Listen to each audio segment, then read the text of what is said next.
Өмнөд Америк тивийн хамгийн алдартай орнуудын нэг бол Аргентин улс юм.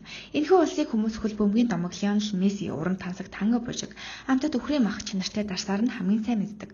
Нэгэн цагт дэлхийн хамгийн баян орнуудын нэгт тооцогдож байсан энэ улс өнөөдөр эдийн засгийн томоохон сорилттой тулгарч байгаач байгалийн өсгөлн тогтоц. Баялаг төх өвөрмөц соёлоороо дэлхийн сая жуулчны анхаарлыг татсарана.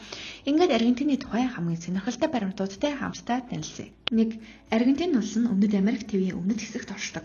Нийт 278 сая гаруй хавтгай 400 км газар нутгтай бөгөөд газар нутгийн хэмжээгээр Өмнөд Америкт Бразилийн дараа 2 дугаарт, дэлхийд 8 дугаар жигсдэг. Тус улс нь 23 муж болон 1 автономит хотоос бүрддэг байна.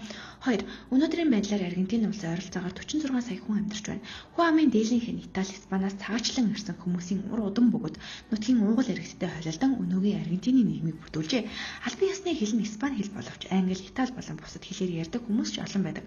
Мөн нийт хүн амын 90% нь хот суурин газарт амьдардаг бөгөөд бичиг үсгийн түвшин 98%-аас дээш байдаг нь боловсролын чанарыг илтгэдэг. Аргентин улс байгалийн гайхамшигт цогцолцоороо дэлхийд алдартай. Төс улсын баруун талаар сурлаг Андын нуруу үргэлжилдэг бөгөөд энд Өмнөд Америкийн хамгийн өндөр оргил болох 6961 м өнөр Аканго авал оршдог. Одоогийн Аргентины нутаг дэвсгэрт хөндөрлөгтөн хэдэн мянган жилийн өмнөөс амьдарч байжээ. Харин 16 дугаар зуунд Испанийн эзэнт гүрэн энэ нутгийг колони болгон захирч эхэлсэн байна. Аргентин улс 1816 онд тусгаар тогтнолоо зарласан боловч дараагийн хэдэн 10 жилийн турш иргэний дайнд нэрвүүлж байжээ. Харин 19 дугаар зууны төгсгөлөөс улс орон тогтворч Европоос ялангуяа Итали, Испаниас сая хүн цагаачлан ирснээр өнөөгийн хүн амын бүтэц бүрэлдсэн юм. 5. Өнөөдөр олон хүн мэддэггүй ч Аргентин улс 20 дугаар зууны ихэнх үед дэлхийн хамгийн баян орнуудын нэг үжээ. Тэр үед нэг хүнд ногдох орлогоороо дэлхийд ихний 10-т багтаж байсан бөгөөд Европын олон орны хэмжээнд хүрсэн эдийн засгтай байв. Гэвч дэлхийн эдийн засгийн их хямрал, улс төрийн тогтворгүй байдал зэрэг эргэлтүүд болон өндөр инфляц зэрэг олон хүчин зүйлсийн улмаас эдийн засгийн өсөлт нь удаашаач өнөөгийн нөхцөл байдалд хүрсэн байна. 6. Хөл бөмбөг бол Аргентины хамгийн хайртай спорт бөгөөд энэ нь үндэсний бахархлын нэг хэсэг юм. Аргентины шигшээ баг FIFA-гийн дэлхийн аварга шалгаруулах тэмцээнд 3 удаа төрүүлж, Copa America тэмцээнд 16 удаа аваргалсан амжилттай. Дэлхийн шилдэг тоглогчдын тоонд багтдаг Диего Марадона, Лионел Месси зэрэг томгууд энэ улсаас төрөн гарсан Аргентины хөл бөмбөгийн хүчийг илтгэдэг. 7. Аргентины соёлыг танго бужиггүйгээр төсөөлөх аргагүй. Энэхүү бужиг нь 19 дугаар зууны сүүлээр үүссэн бөгөөд өнөөдөр ЮНЕСКОгийн соёлын бит бус өвд бүртгэгдсэн байдаг. Танго зөвхөн бужиг биш харин аргентинчүүдийн сэтгэлгээ мэдрэмж амьдралын хэм маягийг илэрхийлдэг урлаг юм. 8. Аргентинчууд дэлхийд хамгийн их үхрийн мах хэрэглэдэг ард түмний нэг юм. Тэдний хамгийн алдартай хоол нь нүрсэн гал дээр шардаг хасаатай бөгөөд үндэсний бахархал гэж хэлж болно. Мөн эмфанада хэмээх махтай гурилан хуушир болон чорифон гэх хямдад талах нь хамгийн түгээмэл хоолнуудын нэг юм.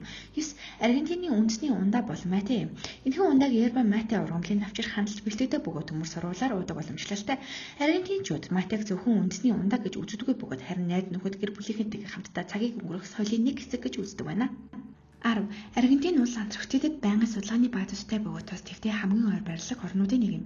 1978 онд Антарктид твд төрсэн анхны хүн болох Эмилио Пальма нь Аргентины иргэн байсан нь түүхэнд тэмдэглэгдэн үлджээ. Эцэст нь Аргентин улс бол зөвхөн Месси, танго, мат ундаагаараа алдартай орн биш юм. Энэ бол гайхамшигтай байгаль, баялаг, түүх, Европ болон Латин Америкийн соёлыг өрмөц хослолыг өөртөө шингээсэн онцгой улс үлээ. Нэгэн цагт дэлхийн хамгийн баян орнуудын нэг байсан Аргентин өнөөдөр эдийн засгийн сорилтыг даван туулахын төлөө шинжилэл хийж байгаач соёл, спорт, аялал жуулчлалын салбараараа дэлхийд нөлөө бүхий орны нэг хэвээрэнэ. За манай бичлэгийг энэ хүртэл үзсэн танд баярлалаа. Ямар улсын сонирхолтой баримтуудтай танилцмаар комент хэсэгт бичээрэй. Мөн лайк, subscribe бадарч манай сувагт нэгдэх юм бол би маш их баярлалаа.